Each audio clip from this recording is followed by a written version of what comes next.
Assalomu alaykum hurmatli podpischilarim. Qaranglar, sizlarga bir narsa aytib beraman. Bundan 4 oy oldin bitta bloger bilan ko'rishib, rasmga tushmoqchi bo'lganimda menga qaramasdan ketib yorgan. Men juda xafa bo'lganman, to'g'risi.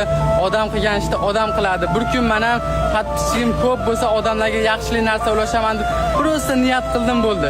Ko'ryapsizlar, Alloh o'z uyiga chaqirib meni shu narsalar bilan taqdim etdi. Qaranglar do'stlar, bu narsalarni o'ylamaganman. Shuncha podpischigim bo'lsa ham, men reklama olmasdan xalqqa yaxshi narsa, Allohning yo'lida nimalar mo'jizalarda bo'lishini ko'rsatib ketyapman. Bironta reklama olmadim. Hali do'stlar, mening dadam 50 dan oshib bitta mashina minmagan. Men harakat qilishim kerak. Farzandman. Ota-onam meni bekorga o'stirmadi. Ana dadamga shunaqa mashinalar mindirgim kelardi. Qaranglar, mana mashinalarni.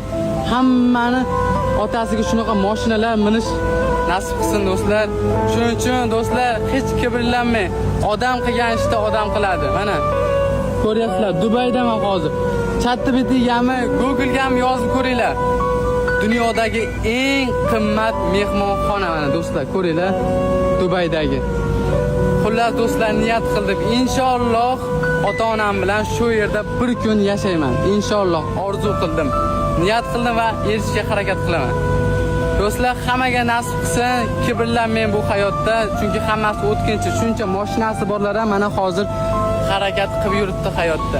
Buni so'rashni bilganman, hatto talab qilganman, o'ynab kulib yurganman.